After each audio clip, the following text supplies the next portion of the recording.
Hello दोस्तों, 45 साल के बाद हम अपनी बॉडी को कैसे संभाल के रखें ताकि हम बीमार ना हों।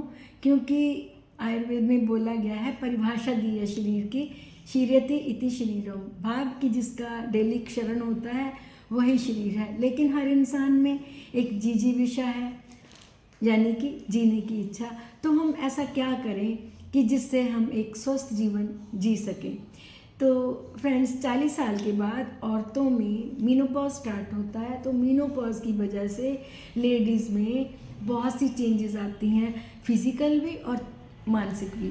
फिज़िकल में वो उनकी बॉडी पे फैट अकोमुलेशन होना शुरू हो जाता है, बोन्स वीक हो जाती हैं, इरिटेबल हो जाती हैं, और जो मेंटल उनका बिहेवियर है वो चेंज हो जाता है। उसके साथ साथ में उनको नींद नहीं आती, मूड स्विंग करते हैं, ऐसी बहुत सी चेंज। लेकिन हमने उनका प्रबंधन कैसे करना है।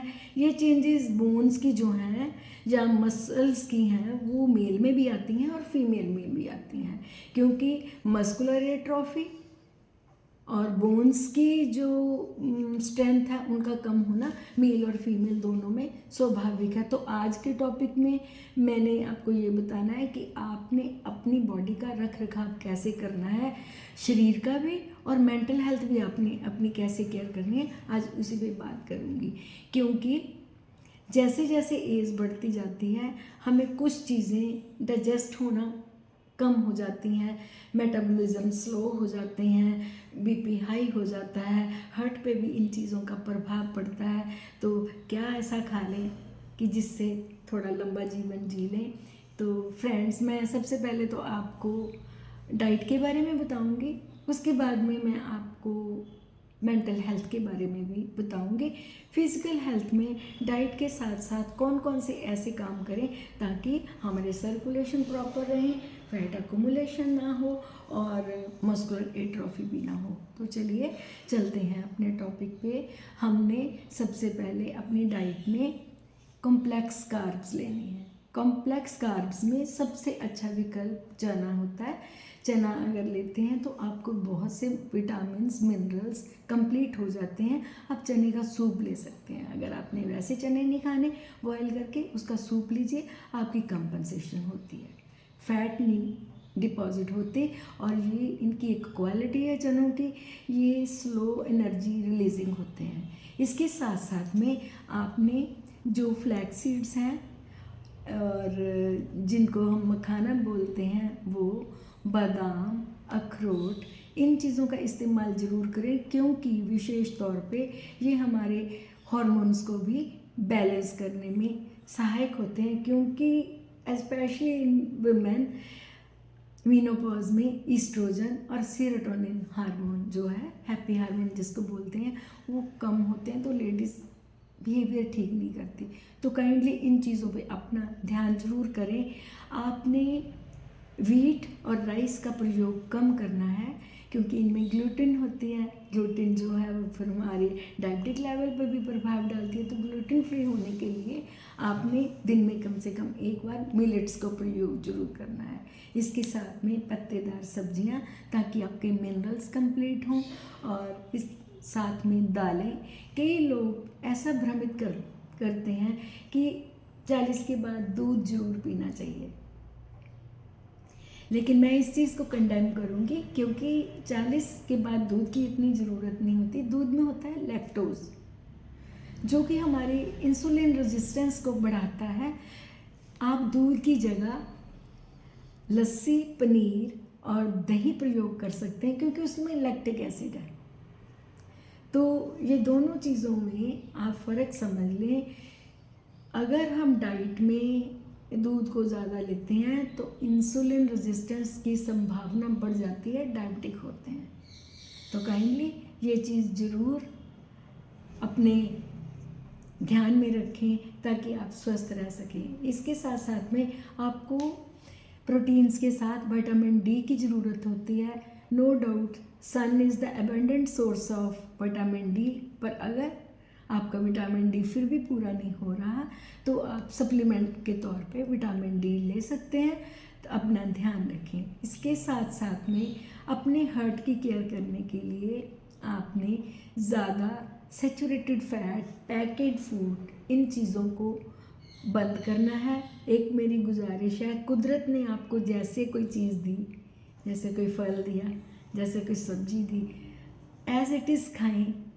उसमें आप ज़्यादा बेहतर रहते हैं, ज़्यादा स्वस्थ रहते हैं। तो मानसिक स्वास्थ्य के लिए हम क्या करेंगे? मेडिटेशन ज़रूर करें, एक टाइम अपने लिए ज़रूर रखें, जिससे अपने मन की बात अपने से करनी है। क्वेश्चन भी हमारा होगा, आंसर भी हमारा होगा, क्योंकि मैं ऐसा करती हूँ। मैं वही चीज़ें आपको बताऊंगी जो मैं अपने जीवन में करती हूँ, ताकि मेरी ज़िंदगी का मैं किसी का नहीं लूँगी, जो मैंने अपने आप में किया है।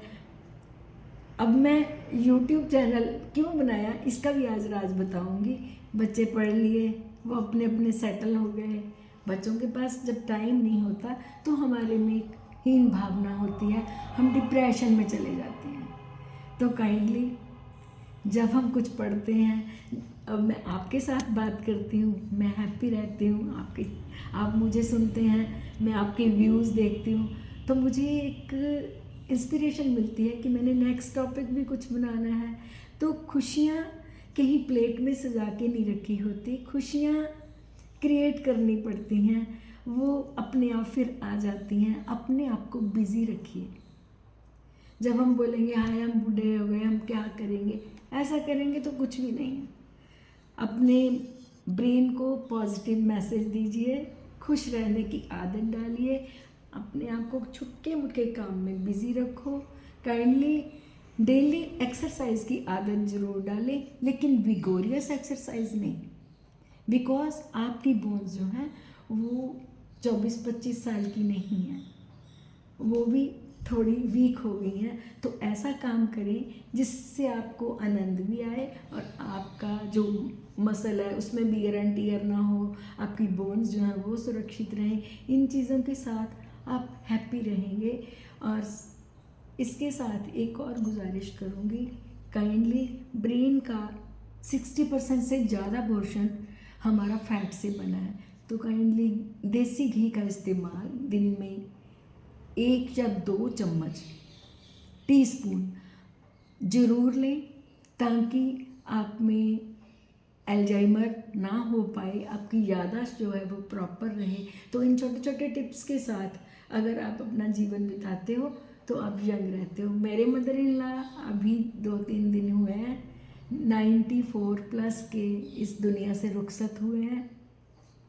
उनके जीवन से मैंने डिसिप्लिन सीखा, कितने समय पे क्या चीज़ खानी है। तो काइंडली एक और भी मैसेज है, अपने बुज़ुर्गों के साथ जुड़िए, एंजॉय कीजिए, उनका रख रखाव कीजिए, देखभाल कीजिए, आप कभी बूढ़े नहीं होंगे।